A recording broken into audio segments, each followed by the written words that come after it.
This podcast is brought to you by the North Dakota Petroleum Foundation. From heating our homes and powering our vehicles to cell phones, clothing, and medical equipment, oil and natural gas makes everyday life better. North Dakota Oil and Natural Gas, advancing the possibilities. Learn more at ndpetroleumfoundation.org.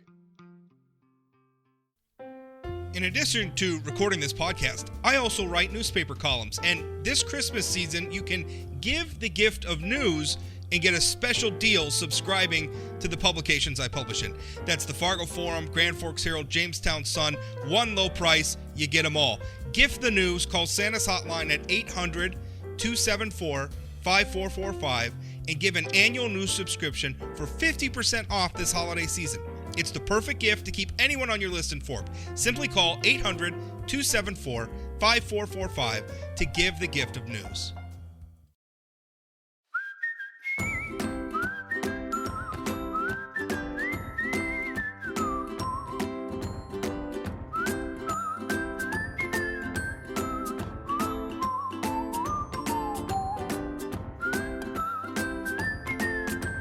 Welcome to the Plain Talk Podcast. My guest this Friday is U.S. Senator Kevin Cramer and former chairman of the North Dakota Republican Party, Kevin Cramer, which is going to be important for one of the topics we're going to discuss a little bit later in the podcast. First of all, as we get started, thank you for everybody who's been listening.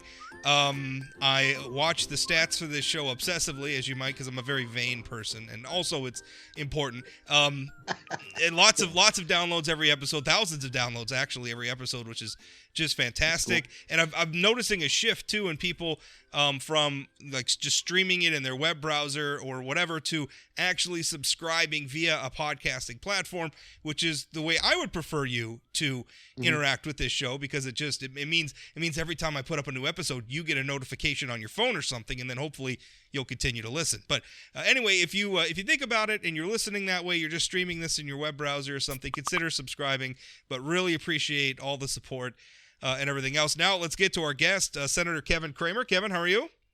I'm well, thanks, Robin. It's been a long time, and between the two of us, we've had things come up every now and then that have forced us to cancel or postpone, and so it's great to be back on. And it's funny when you do your little opening, and I'm listening, I'm thinking about way back to the blog and when you first started that, and it was basically how just that my mother reading up, and it's really remarkable. And then of course what I think is so fascinating, and when you talk about the different ways people can enjoy this, including downloading it, sign up, all those things, streaming it, is that you make news.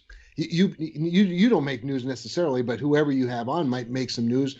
You feed the news. It's amazing the reach that you've created long before a lot of other people even knew it was possible. You were doing it, so good for you. And here we are now able to look at each other in our computer screens, record video if you want, record audio. It's all very cool. It's gotten to a point. The other day we go to Charlie's in downtown. You've seen. I've seen you in Charlie's once or twice. But family. It's a family tradition. Like most weekends, we'll go down to Charlie's for like a late morning breakfast or something, the whole family. And I mean, the other day, somebody recognized me walking down the sidewalk, was like, "Hey, aren't you Rob Port? Don't you write? I think your columns are great," which was awesome. I don't really want, if you think I'm terrible, then just, you can keep that to yourself. I don't need you. I don't need, just send me an email with that. But no, it's awesome. I'm so lucky to get to do this. In 18 years now, it makes me feel very old. Well, think about, Rob, here's what I would say, to just think about the contribution that your provocation creates. So when you say, in jest, if you disagree with me, you can keep that to yourself. The reality is you're all about people disagreeing with you. I mean, you don't get to provoke a fight and then walk away from the fight. Well, that's the greatness of our system. If you're gonna dish it out, you better be ready to take it, right? So, That's right. I don't mind either way. But I always think, because it's funny, because like I don't think that I'm being provocative particularly, but I understand. I just don't. I don't feel any need to make people feel good. Like but what you do is you set the table. Yeah, you don't mean not necessarily provoke the discussion, but you do set the table for it. What happens after that is, particularly in your type of media, right? I mean, if people are blogging, or if it's online in some format, there could be any number of social media formats now. The provocation, Well, in fact, I was thinking back the other day to your original blogs.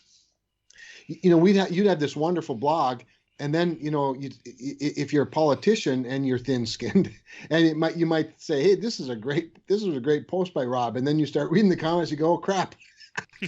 And sometimes the comments had nothing to do with it, right? Yeah.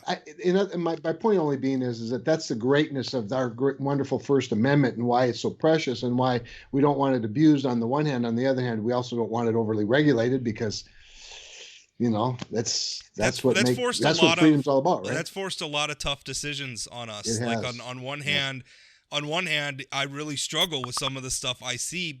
People who get their news from places like Facebook are often, if that's the only place you're getting your news, you're probably not going to be very well informed. For all sorts of reasons, not least because Facebook then is basically deciding what information you're going to get. And I think, as we've learned, they're not to be trusted with that responsibility. Yeah, right. But on the other hand, that's how I came up. That's how I rose to prominence, was through the internet. Believe I'm so old. My blog is older than Facebook and Twitter. So I was around even before those things. That MySpace was the thing back then. Yeah, right. But we, so I understand people. Like I love that we've opened up the door and we have so many different viewpoints and so much ability of people to disseminate information. The problem is by opening that door, we've also opened it to a lot of people who don't have a lot of scruples when it comes to how they're going to disseminate information. And it's tough. It's tough to pick and choose how we're going to do that stuff. I'm no fan of Donald Trump, but I disagree, him being taken off social media platforms. I don't think that was a good idea, particularly when we leave awful people from other parts of the world on social media. Right. Who are much worse than Donald Trump is. So anyway, that's a whole thing. Here we are, the end of 2021. It's been a crazy year. What was the big? If you had to write a headline for 2021, what would it be? Yeah. So you could call it the year of inflation. You could call it will the pandemic ever end? There could be a number of them. I think when I think about things that have been accomplished, even throughout all of it, and let's face it, accomplishments don't make the news like failures do. I'm sure a lot of your listeners and viewers probably wouldn't agree, but I think that, frankly, being able to pass the bipartisan infrastructure bill, a bill that looks a lot more like a Republican bill than Joe Biden's original bill, but he gets credit for it because he's a president. And I'd say that was a pretty big success, not just for the country, but for the institutions of politics, the institution of the Congress of the United States. And it sure could have been a lot better. It could have been a lot prettier. It could have been a lot more cohesive. And there was no reason for it not to be, in my view. But even at that, I would say I'd point to that as at least one of the upshots, something that was accomplished. The vote on that infrastructure bill, you got some heat for that from conservatives, from the right. Right. People saying you shouldn't have voted for that and everything else. In fact, I got some calls from sort of conservative group type people wanting me to light you up. People call me, I guess, think that they can just tell me what my opinion ought to be. Right. Which indicates that maybe they don't know me very well. But they were calling like, did you see what Kevin voted for this? Can you believe he voted for this? And Senator Hoeven voted for this. And I said, I completely understand that vote. For one thing, if Republicans are going to say, listen, we got to get back to business, and we got to get back to the normal order of things, and we've got to stop this, crisis, government through crisis, then you got to vote for that bill. And also, when you're making deals with people like Joe Manchin and Kristen Sinema, who are standing on principle against a lot of other spending, other legislation that is far worse than anything that's in the infrastructure bill, you can't stab them in the back. So those reasons alone, is it everything you wanted? No, but also, Democrats have the technical majority in the Senate, and they have the White House, and they have a literal majority in the House. That's the sort of bills it's going to produce when the Democrats are in charge. Maybe things will be different next election, but in the here and now, we have things we need to fund. The bill's not going to be perfect because Democrats are in charge. I completely understood that vote, but it seemed to be such a symptom of the times where we're going to let the perfect be the enemy of the good. Well, interestingly, the biggest objection I heard from Republicans about the bill was that it was handing a victory to Joe Biden, as though that's what I get up every day thinking about in my job. Let's see, what can I do today to make sure that Joe Biden doesn't get credit for a good thing? No, I'd love to do a lot more good things with Joe Biden if it helps our country and helps our state. And that, I think, is, you're right, a symptom of the times. And I agree with it. And the problem is in our representative republic, we as the representatives of that republic are responsive to the public. But what happens, Rob, is that too many people in my business and in the business of governing listen to the loudest voices, not the mass voices. And the reality is that the infrastructure bill was never unpopular. It was always, and it still is. In fact, it's growing in popularity. It's always very popular. It's just that the loud voices tend to scare off a lot of people. So anyway, but you know what, the other thing is, and you and I have talked about this many, many times, and that is that there aren't enough people that do what I do that come on your, that do this, that come on your podcast or go on talk radio or, allow themselves to be asked questions every single day in the hallways of the Capitol and explain themselves. So I think that, I think that willingness is, and not just with people who like me, largely inclined to agree with you most of the time, but you go on lots of people's shows. Oh, sure. Which and they throw tomatoes at you, but that's how it has to be, right? You have to talk to each other. Speaking of that, I had a really interesting interview with a political science professor from North Dakota State, Dr. Dan Pemstein, and the reason why we had him on the podcast was he got a grant. He's part of a national study about misinformation. But during our conversation, we kind of got off onto, there's politics is so chaotic. We're seeing a lot of retrenchment and everything else. And he made a point that I think both you and I have made in the past as well, which is that and I think this leads in. I said at the beginning I was going to talk to you also in your role as former chairman of the North Dakota Republican Party, because there's some of these issues that are going on in North Dakota State Party as well. But he said part of the problem is that the political parties have become too weak, in that they don't have maybe they can't act as maybe sort of the filtering or the unify or whatever you want, a consensus building apparatus that they have been able to in the past, because people just sort of ignore them. Donald Trump did. I mean, kind of just stood on the side and said, Republicans, if you don't give, at least for a time, ultimately, I think it'd be factual to say that he, got in line with the Republican Party, but he also got the nomination. I mean, there was one of the fears was if the Republicans didn't give him his nomination, he'd run as an independent, split the right of center vote, and hand the victory to Democrats in 2016. So, but there's an argument to be made there that the political parties have become so weak that they can't sort of police the extremes anymore. Do you agree? Because in North Dakota, we're going through that. There's going to be a meeting this weekend of the state committee of the North Dakota Republican Party, which is basically the executives, like the chairman and everything of the party, as well as the district chairs. And they're going to get together and they're going to vote on the party state convention. Now, historically, both the Republicans and the Democrats hold their conventions in North Dakota in the spring, and they're endorsing conventions. So they'll endorse candidates. Those endorsed candidates get placed automatically on the June ballot, and then the June ballot vote determines the actual nominee. Typically, that's how it works. Whoever got the endorsement at the convention, would typically win in the June primary, except a couple relatively recent examples, like a Kevin Cramer running for the United States House, skipped the convention entirely and went straight to the June ballot. Doug Burgum kind of sort of skipped the convention. Like, he still showed up and he campaigned a little bit, but he also had made it very clear, if I lose at the convention, I'm still going to the June primary.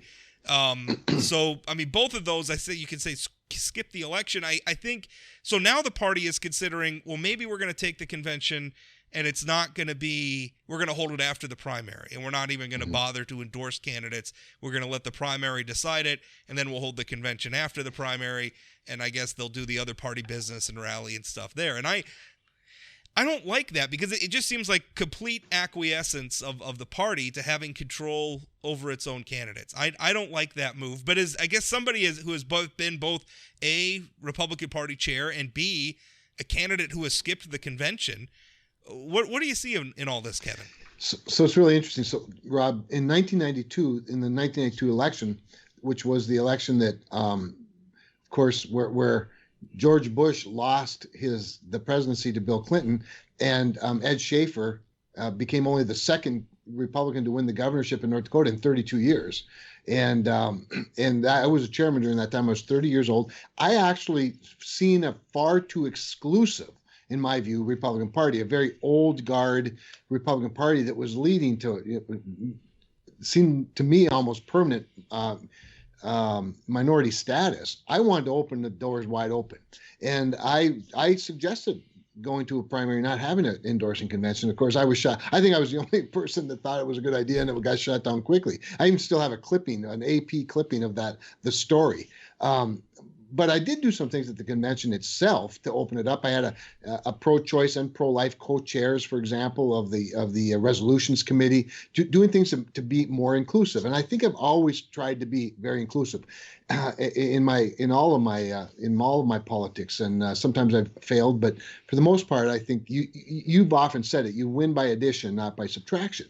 I always attribute, whenever I say that, I attribute it to you. You're the one who told me that. So we get to this point now everybody's a Republican, because it's the only thing you can be if you want to hold public office. And the consequence of that, of course, is the tent is so big that, to your point, there doesn't appear to be much, quote, party discipline. And so everybody's, either you're too liberal to be a Republican, or you're too libertarian to be a Republican, or you're just a troublemaker as a Republican, whatever the case might be. All of the variations of Republicanism are under one big tent, and that means the only people we have to fight with are ourselves. So, to your point of party discipline, here's what I think. I think one thing that would help, and I think would be a sort of I don't want to call it a compromise, but I think we ought to have party registration. Almost every other state in the country, voter registration, voter registration, okay, right, gotcha. By party, and the reason for that is because, we're about the only. I think we might be the only state that actually has a the convention. only state that doesn't have voter registration. And so, because of that, your identity as a Republican or a Democrat is to attend the party convention, and that's okay, I suppose. But I think you can have the bigger tent, the greater influence, if you will, the broader influence, if you had voter registration by party in advance. And then you can have that discipline that says, okay, no, they're a Republican. They've at least been a registered Republican since the last election, or whatever the case might be. There'd be that. I think conventions themselves generally tend to be a club, quite honestly. Sure. I think while it is the most active people, they are the people that get you elected. They are the people that walk in the parades. They are the people that donate and whatnot.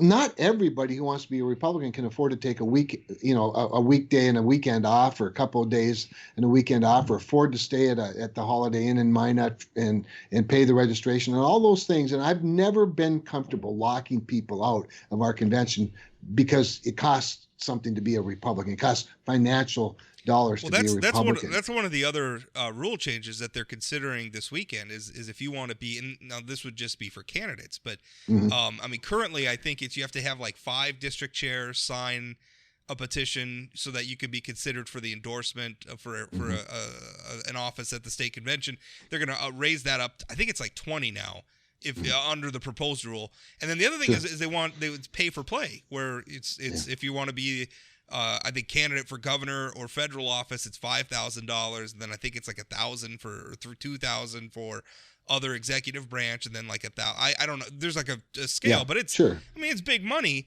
if you want to be considered. Now, on one hand, I understand what they're doing, because we have been at some conventions where we had some candidates who really had no business up on the stage, who were up there just kind of reading a harangue.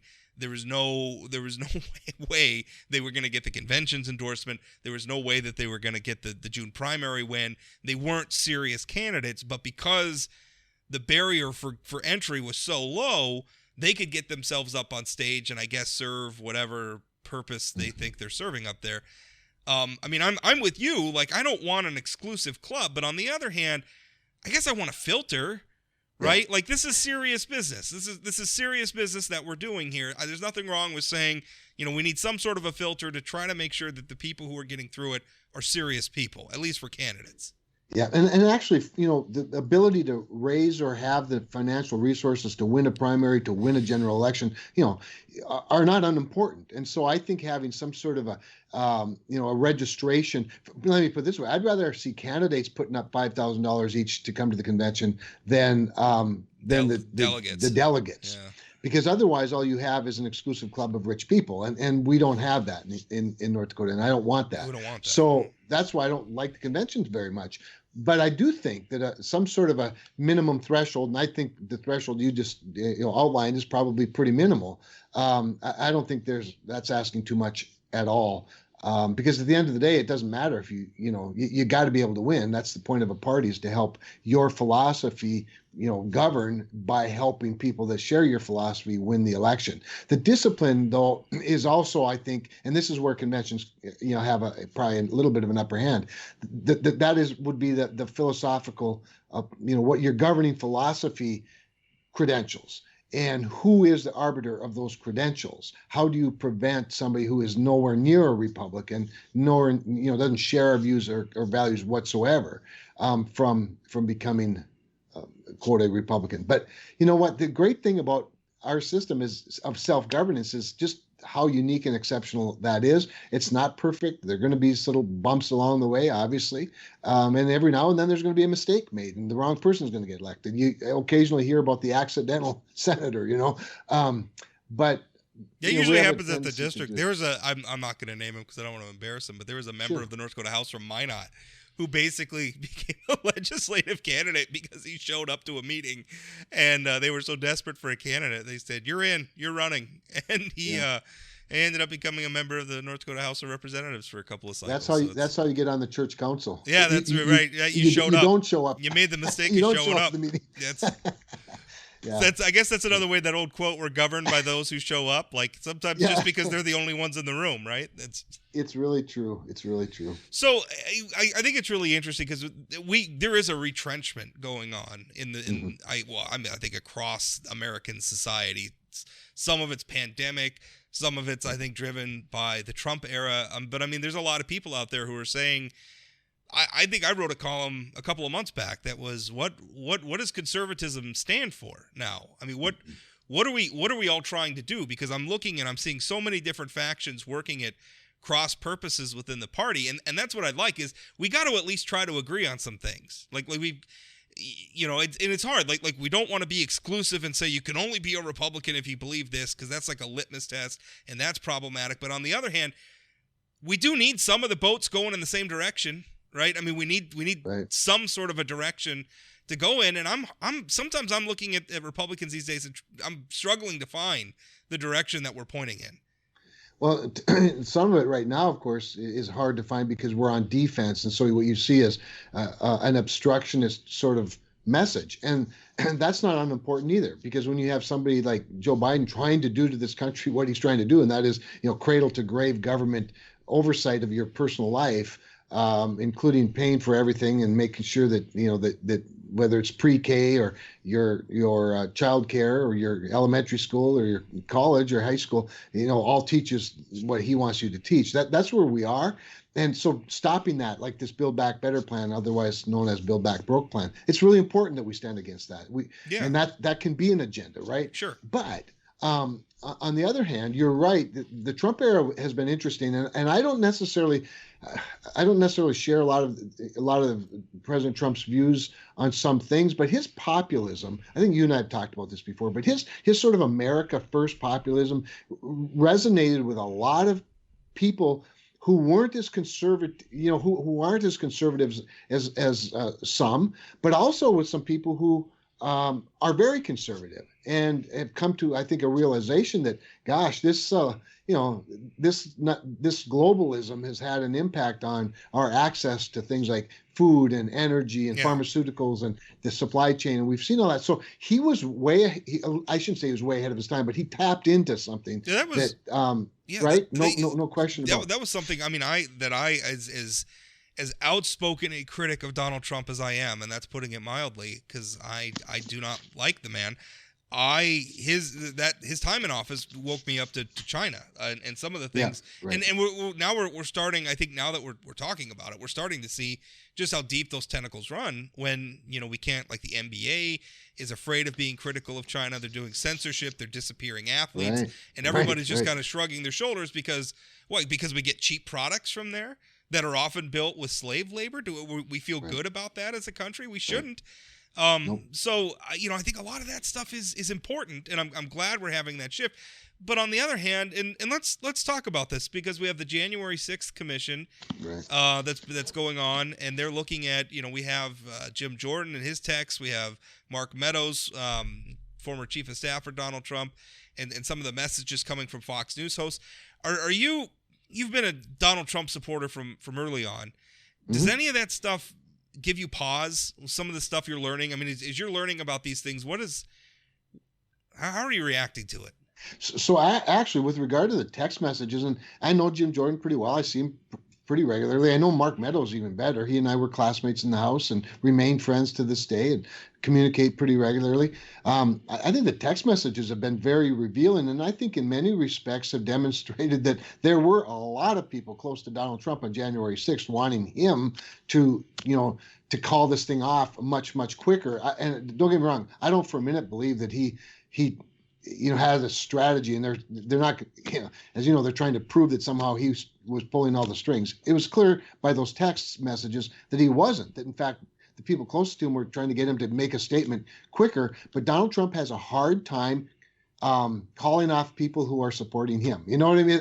To me, that's a little bit of a problem, because if people are doing the wrong thing in your name, I think you need to stand up and say so. And I think that's what those text messages were revealing. Even Don Jr., right, was saying, he's got to get out there. He's got to call this thing off. He's got to speak to these people. And he was reluctant, again, to sort of pour cold water on people that were fighting what he perceived to be fighting for him. I think that reluctance was on display even before the rally and before January 6th. It seems like there were a lot of people warning him, listen, what you're saying about the election is riling people up to a point where we could have problems. I've always thought that the criticism of Donald Trump is not that he tried necessarily that he had like a plan and like, we're going to do it. We're going to do a coup and we're going to overturn the election. I think the problem is he knew it was more negligence than intent, I guess. Like, I think he was just supremely negligent in a way that is, from my perspective, inexcusable. Like even if it's just negligence, he's the president of the United States. He has more intelligence available to him than just about any other person in the country. He should have done better. He did not do a good service. And that to me is what's being revealed by the January 6th commission. And I wish more Republicans would come around to saying, no, I mean, maybe he didn't plan a coup, but he certainly kind of sat on his hands, and he certainly continued to say things that were enraging to his base, having been warned of the consequences. Yeah, that it could go that far. Well, and the thing though that I do believe that first of all, the January Commission, I know there are two Republicans on it. There are the same two Republicans who voted for it that hate Donald Trump. But in my view, it's still not a legitimate congressional committee. I mean, it is a partisan, Nancy Pelosi-driven committee designed to do exactly what it's doing. The ironic thing about it is this recent revelation of these text messages that, by the way, came from Mark Meadows, his chief of staff. Yeah. But who also won't testify to them. Now who won't testify, and he shouldn't have to. We many times were stiffed by the Obama administration. Eric Holder was held in contempt of Congress for crying out loud, a contempt charge, by the way, that was upheld by a federal judge, and he still thumped his nose at Congress. Congress just is not, the idea that somehow you're gonna turn these things over to the Justice Department and have it be meaningful is preposterous on its face. And so I find all that grandstanding at the expense of Mark Meadows, or at least they think, just ridiculous. It's theater, and it's unnecessary, and it's a distraction from just how poorly Democrats are running the country right now. So I have mixed feelings about it. But to your point, I do think that in some respects, as Donald Trump is a phenomenal personality and figure whose influence over people's behavior is kind of unbelievable. How they would follow him. I would argue that it's almost scary. I am very scared of political movements that are organized around someone's personality like that. There's a term for it, right? A cult of personality. We shouldn't want those things.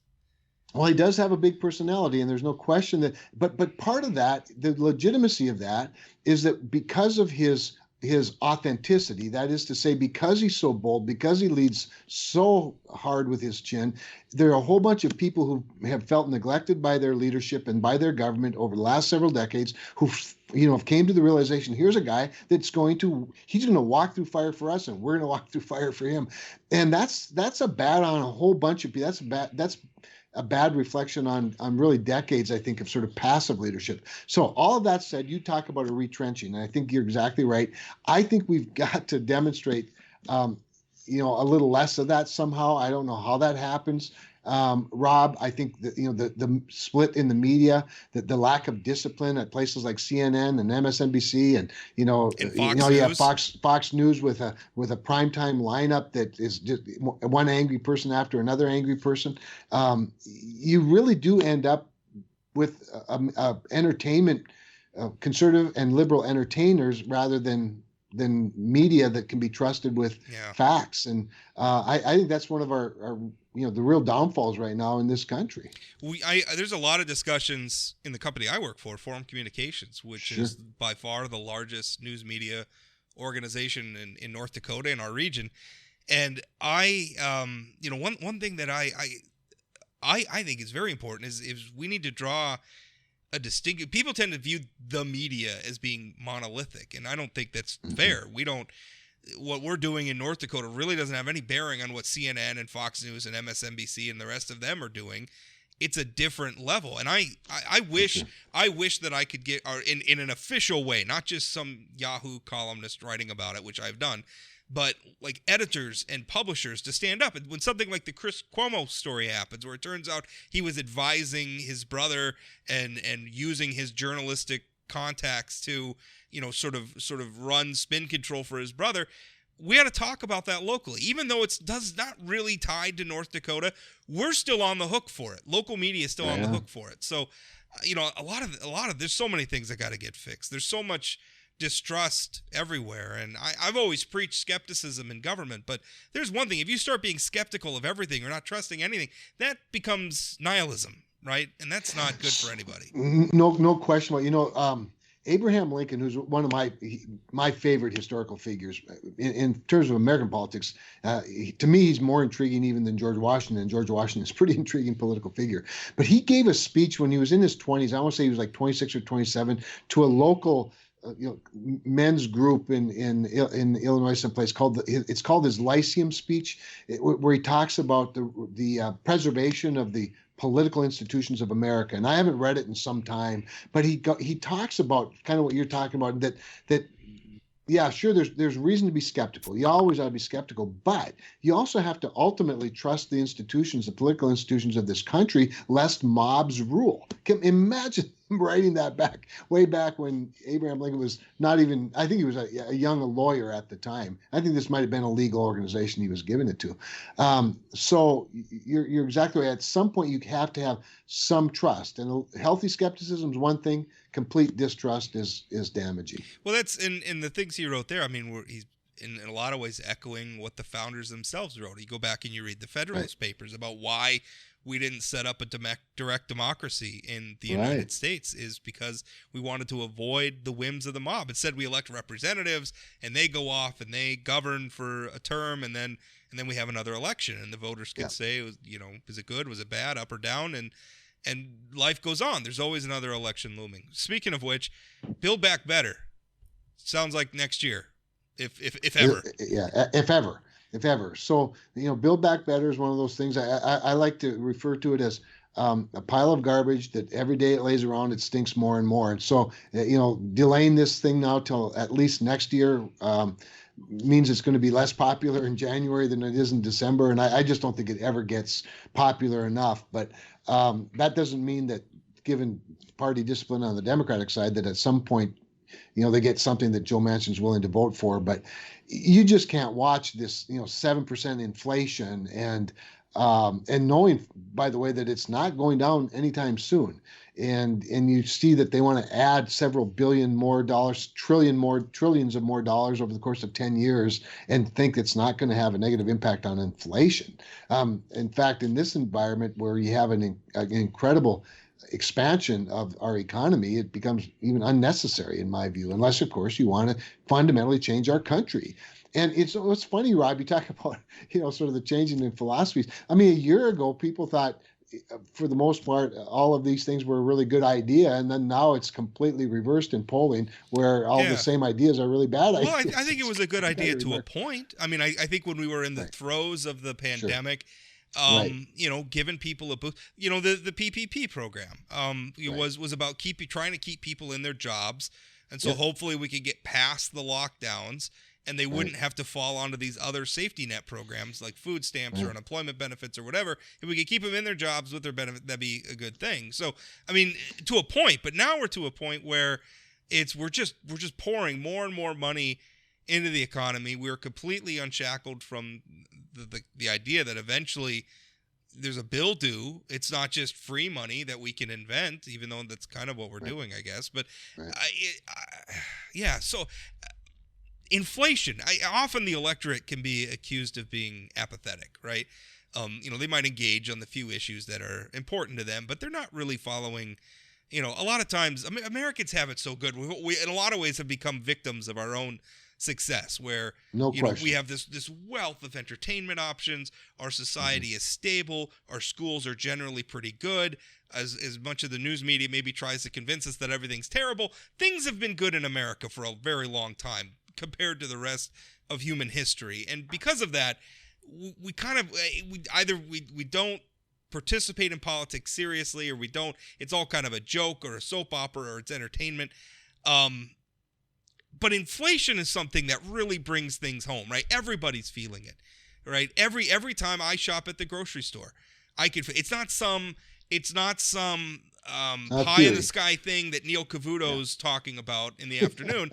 It's a real thing that's hitting people, and the impact of that, I think, is going to be very profound. I'm thinking Republicans, despite everything, I don't think Republicans came out of the Trump era looking all that great. But despite everything, that the inflation thing is going to put Republicans back in power, I think, next year. It is, and it should. Even if if we didn't come out looking great last go round, because here, what's funny to me, Rob, really, when you ask people whether they like certain aspects of Build Back Better, some of those things poll pretty effectively, pretty well. But what everybody knows is that their personal economic situation is going the wrong direction. Their wages are not increasing as high as the cost of everything, not just energy, not just food, but everything. And they know that. They know that every single day because they're experiencing it. And all of the spin in the world doesn't change that point. And frankly, it's not going to change. And more money isn't going to help it. I don't know if you saw my cross-examination of Janet Yellen, the Secretary of the Treasury, and Jerome Powell, the Fed chairman, a few weeks ago. But she's talking about how all of this spending is going to bring down the cost of everything. And I said, can you name one economist in the history of the world? Name one economist that says paying more money for something, or put more money into an economy brings down the cost of things. It doesn't. It has exactly the opposite effect. That's just 101. I don't even think Keynes, right? The Keynesian approach is usually the government can come in and spend money and generate government growth the same way. I don't even think Keynes denied that pouring fiat money into the economy is going to drive up prices. It just exactly right. So these people they have a different outcome. And their outcome is wealth redistribution. And with all of these things that they're doing, whether it's, like I said, free pre-K, free child care, the child care tax credits, the child tax credit that they've both expanded and extended, all of these things that are, if they go on for 10 years, which is how long legislation is scored, would be $5 trillion new dollars, $3 trillion of which has to be borrowed. There's no way that can do anything other than ramp up inflation, which is already outpacing, like I said, outpacing wages and salaries. So, but I don't think that's their problem. I don't think they worry about inflation, except from a political standpoint, because they have a window. They have a window where they have the presidency, the House, and the Senate, and they're going to use every tool at their disposal to change America so fundamentally that we'll never be able to go back. And, they may succeed at that, because once they embed all of these things into the bureaucracy, it's very, very difficult to take it away. And they know that. They know that. It's the moral hazard, right? It's Obama. It's Obamacare all over again, right? It was the Affordable Care Act. And I remember Barack Obama giving speeches at the time talking about how much insurance premiums were going to come down. Has anybody's insurance premium gone down? Because mine sure as hell haven't. And I don't think anybody's has. But it didn't matter, right? He just made the promise in the moment. They got the bill through. Once the bill's in place, it ain't going anywhere. Now it's been pared down some, but I mean, for the most part, they got what they wanted, and that's a problem. I mean, that's why. I mean, saying that the Build Back Better plan is free is gobsmackingly no, it's not. No, it's not. It's impossible, right? I mean, for all we just went through for President Trump's many adventures with reality, which he was called on the carpet for frequently, and rightfully so. How does anybody just hear that whopper and not just meet it with laughter? No, it's not. I'm sorry. The government can't spend trillions of dollars and have it be for free. That's ridiculous. The whole point of the program is to give away money, which right. It literally can't be free. Hey, I'm gonna real quickly. I thought of this as we were talking. I just got Dick Armey's new book, his memoirs, and I'm gonna just recommend it to you, Rob, and to anybody who wants a purist approach. I need to pick that up. First Republican majority leader in 40 years from Candu, North Dakota, and of course he's a microeconomic professor, and he never stopped being a microeconomics. And every once in a while shows up on my Facebook, just randomly comments on my Facebook, and then people message me, is that the Dick Armey? And it's like, well, that's the Dick Armey. I can't imagine two people being named that, so it must be. In fact, he writes a fair bit about his name, actually, and of course he's a very close personal friend, my mentor in politics as much as anybody, and friend of my family's my dad, and he talks about my dad teaching him how to climb poles in Candu when he was a lineman. But but much of what we're talking about, he addresses from the 1990s perspective, which is really fascinating when you look at what's happening today and you read what was going on back then. Nothing really changes. Not really. Yeah, right. Not really. It may be more extreme, but for the most part, it's the same cycle. We're fighting about the same things we were fighting on when five cavemen got together to figure out who had to keep the fire going all night. Yeah, there you go. Okay, Build Back Better plan. Let's say next year's an election year, and let's face it, a lot of times consequential things aren't going to get done. Nobody's going to stick their neck out in an election year. They should maybe, but they're probably not going to. So it seems to me like Build Back Better, it just ain't going to happen. I don't know. We'll see. If it does, it'll be a very, very pared down. But let's assume we get into the future and Republicans take back the Senate and they take back the House, which I think is a very, very likely outcome. What's the agenda? Because you still got Joe Biden in the White House. Right. But what do we do? So it's a really interesting question, because first thing I think we're going to do is find out how transactional Joe Biden really is.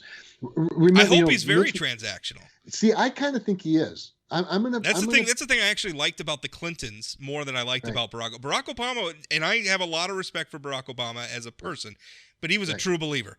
He was a true believer. The Clintons played ball. Or at least Bill did. Maybe Hillary. I don't know. We don't really know that about Hillary. But the Clintons, I always thought Bill Clinton was a great president because when he lost the congressional majority, right, he played ball on welfare reform. So, could we see that from Joe Biden, I think is the point you're about to make.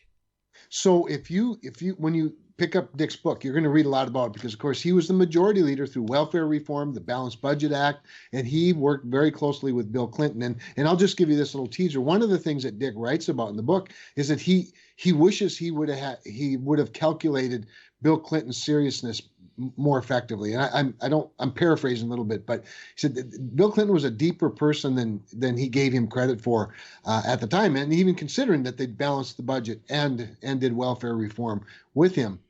So I think you're exactly right. He was transactional.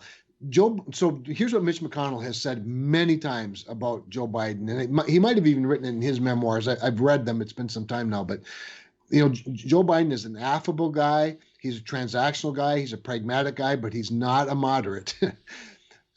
And he hasn't had to be a moderate because he's had a majority in both chambers of Congress. But if he loses one of those chambers, and possibly both of them, then he has to become transactional. And I think that'll be the test. What happens in the first year of the next term of Congress in terms of what can be done. And maybe what gets done is just a more compromised version of things. But you also have to remember that with China being what China is today, and Russia putting 100,000 troops on Ukraine, China testing hypersonic missiles that can circumvent the entire globe and avoid radar detection by the United States, and building the world's largest navy, and all of these things that they're doing. We have a Cold War situation on our hands, whether you call it that or not. A deterrent, a demand for a deterrence of war that's going to cost a whole bunch of money, and it's going to go against everything that Democrats believe in. And so I think in terms of an agenda, there's an agenda being forced on us that is we've got to beef up our defenses, and that doesn't make everybody feel real good and comfortable necessarily, obviously, but we're gonna have to move at the speed of China. That's not to say spend at their levels, remembering that we do pay our military men and women; they do not.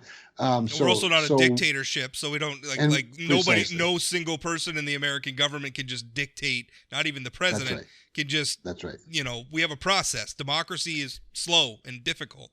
That's right. So it's funny you say that because I'm on the Armed Services Committee, and I talk to the members of the Joint Chiefs quite regularly. I talk to the Secretary quite regularly.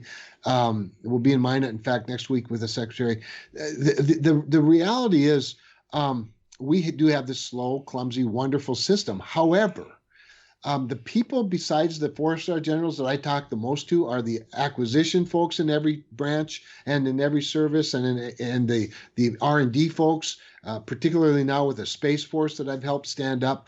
And the reason is, and you might have noticed, I bring them a lot to our universities, especially up at Grand Forks with the UAS stuff going on, and try to talk to them about how do we, first of all, preserve this oversight, this civilian leadership and representative republic oversight of our military, but also move at the speed of China. How do you move an idea to market through this, and not just by the way the bureaucracy of the Department of Defense, but then you have the industrial complex, right? That is its own private sector bureaucracy.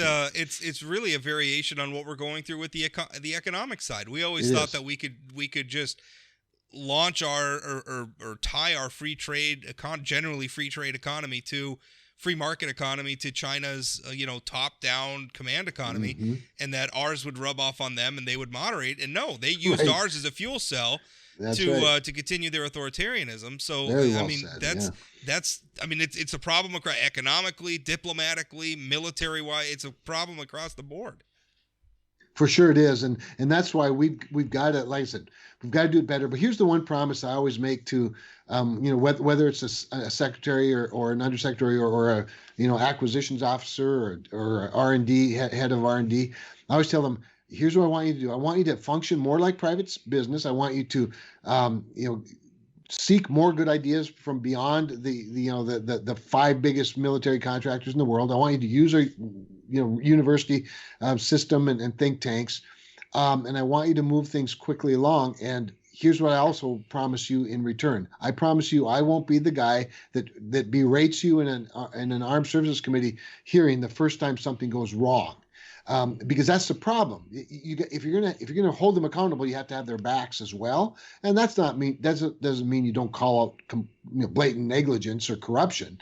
But we need to find a way to have that oversight, but also give them the liberty and the freedom to be innovative and entrepreneurial, both within the services and within the federal government, as well as outside sources, and find the next great thing and move it along quickly. We always laud the private sector for being more efficient and everything, and there's a lot of reasons for that. But one of the reasons that don't get touted much is you're a lot freer to be wrong about something that's in the right. private sector, right? I mean, right. Granted, you're playing with your own money, or you're playing with money that investors or whatever voluntarily gave you, so maybe that's just a different dynamic. If everybody knows there's a risk going in, I guess. But I mean, you can fail. The consequences for failing in the private sector are not as severe. Like Congress isn't like, if I start a popsicle business and it go out of business because I didn't have the right flavors or something or the right price, I'm not going to get called before Congress to have to be yelled at by elected members because I did the popsicles wrong, right? That's a problem in government. Is everyone so afraid of being wrong, things calcify, and then nothing happens because nobody wants to make a decision. Nobody wants to go out on a limb. So I think you're exactly right. There are two big problems with our bureaucracy. One of it is there is this sort of CYA mentality that they're afraid of litigation. In fact, everybody takes the safest route to everything, which is usually the longest route. On the other hand, there are also people with they like power, and the preservation of their power means that you've got to slow everything down, that you're going to have a lot to say about things, that you're going to, and neither one of them is healthy. And we have to empower people on the one hand, and then, certainly hold them accountable, but make sure they know that they'll be rewarded for their freedom. They'll be rewarded for their innovation and ideas, rather than be punished for daring to lead with their chin. I want to switch gears for the last 8-9 minutes. Sure. I have you. Sure. I want to talk about carbon capture because I think it's gotten very, very exciting very, very quickly. Yes. And it's because we're talking about trying to stay competitive with China and everything. And let's face it, China doesn't give a rip about carbon emissions or anything like that. Right. They're just going full on, whatever's going to get them what they need in the moment. And America, thankfully, I think, is being more circumspect, as we always have been, in trying to know if we're going to let's develop these resources, but let's also do it responsibly. It's very interesting because Neil Stephenson, I don't know if you read him at all, he's got a new book out. It's called Termination Shock.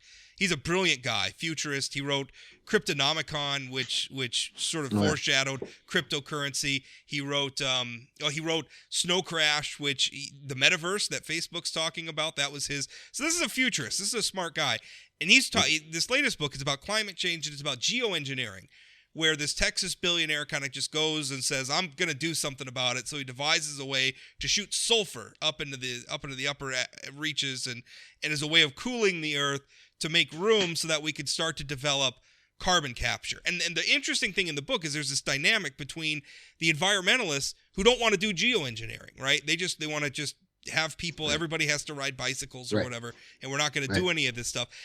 And I think the shift, what he describes in the book of, listen, we're human beings, we're incredibly smart, we have all this intelligence and all this know-how. Let's just do something about the carbon. Instead of changing our behavior and going back to living it's horse and buggy days, let's do something. Let's use the coal, but then also do something about the emissions the coal puts out, because we're smart and we can invent ways to do that. And so, part of me, I'm reading this book and it's oh, this is all future stuff. And then I'm realizing, well, no, there's a company that wants to build a giant carbon pipeline to bring carbon to North Dakota to inject it underground. It kind of seems like, even somebody who follows this stuff daily, it kind of seems like all of a sudden the future's here. It's here, it's now, it's happening. Yeah. We can geoengineer our way into the future. And we don't have to give up on coal or some of these other things that would put us at a competitive disadvantage with places like China. We can figure out, to me, that was such a refreshing approach to, no, we're going to get green, but we're going to get green in a way that's smart. That's not, let's go backwards. It's, let's go forward better. That, to me, are you seeing the same thing? Because I am, as you could probably tell, I am stoked about it. So no, I can tell you are, and I know you well enough to know that you've been following this for a long time. And I actually do think there's a shift taking place. It's called a reality shift. And as I've often said, is the only way to kill this innovation is to kill the innovators. And I believe that's in large part what a lot of the people on the left want to do, this change behavior, as you talk about. When the reality is that our innovators are very close to breakout technologies. In fact, I think with regard to carbon capture and with sequestration and frankly, even the utilization of that carbon for other uses sure. is really pretty close to demonstrated, if you will. I've been doing this series called the Bully Pulpit series, where I've been bringing large bank presidents. So start out with David Solomon from Goldman Sachs. Last month or earlier this month, it was Brian Moynihan from Bank of America.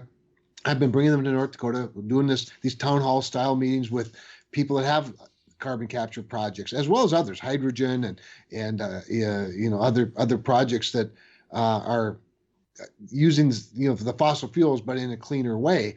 And they always talk about that next phase where it's demonstrated, and then they can invest in sort of traditional investing or traditional financing. It's the middle phase that's challenged, and that's why we're trying to get some favorable tax treatments. Yeah. We did get a lot of money in the bipartisan infrastructure bill for carbon capture, utilization, storage, research and development. The state of North Dakota, it was huge. The state of North Dakota's put a lot of money on the table as well. That's a fact. Exactly right. And so I think we are very close to that. For those that want to talk about that, I can tell you, H.R. McMaster, the General McMaster, the former National Security Advisor, and I have an op-ed that should be published fairly soon, where we talk in sort of dynamic ways about the geopolitics, the geo opportunities for technologies like carbon capture, utilization, storage, the uses of carbon, in ways to, setting even international or using trade policy to set standards that recognize the exceptionalism of the United States and Europe versus the mediocrity of Russia or the downright polluting, phenomenon really that is China. I mean, that's their advantages are built in authoritarianism. They're exactly getting back right. to what we talked about earlier. A lot of times it's easier to do things if you're just a dictator and you can just tell people to do it, right? I mean, right. But we don't want that, right? We don't want that. And in the United States, for example, for over the course of 15 years, we reduced global emissions by 12%. During the same time, the world increased global emissions 25%. Right. Right now, we emit about 10% of the emissions, greenhouse gas emissions in the world. China emits just under 30%. So, they're 3 times the polluter that we are, and theirs is rising and ours is going down.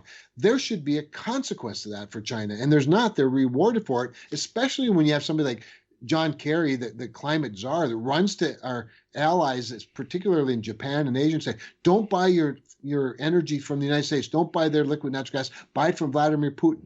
I mean, Vladimir Putin's natural gas, when piped and shipped to other countries, emits through a life cycle 41% more greenhouse gas than American natural gas. Joe Biden did this. He came into office kicking and swinging at the oil and gas industry. We're canceling pipelines. Right. We're going to get tough on them. And then turns around and when gas prices go up, says, "Oh, hey, Saudi Arabia and other countries, could you raise your?" So we want foreign countries to produce more oil, but Americans producing oil, well, that's a bad thing. And last I guess comment or whatever, the critical race theory and everything, and we don't have time to get into that whole thing, but I think a lot of that's rooted in this idea that we're constantly sort of harping on all, like we're putting a magnifying glass on all of America's warts. We're saying, oh, this is terrible. Oh, we're founded on racism. We're terrible. We're horrible. And you see the same thing in the climate debate, too. Like, we're always talking about America's emissions and America's oil and everything, forgetting the context that, no, we're kind of leading the charge when it comes to actually taking care of carbon emissions and stuff. We're doing it. Where are those stories? That really frustrates me. We're actually doing a really good job relative to most of the rest of the world. How about we talk about that? So it's a great starting point for every discussion. So Senator Dan Sullivan of Alaska and I have been leading the charge in the Republican conference in the Senate on exactly this point. And the communication part of it is the biggest challenge, Rob. And we held a news conference together. We had some other senators join us. He and I have been doing joint speaking at various events, trying to get more attention on this, op-ed boards. But you're exactly right. But it is starting a little bit to catch on, get a little traction where some of the trades, particularly organizations like Politico with its energy and environment, publication and whatnot, they're starting to write about our ideas. I think one of the challenges, Rob, is on the one hand, we can say America's been great and we need to do that. We need to stop apologizing and demonstrate what we have done. But then they want to see even more new ideas. How do we elevate this? How do we escalate it?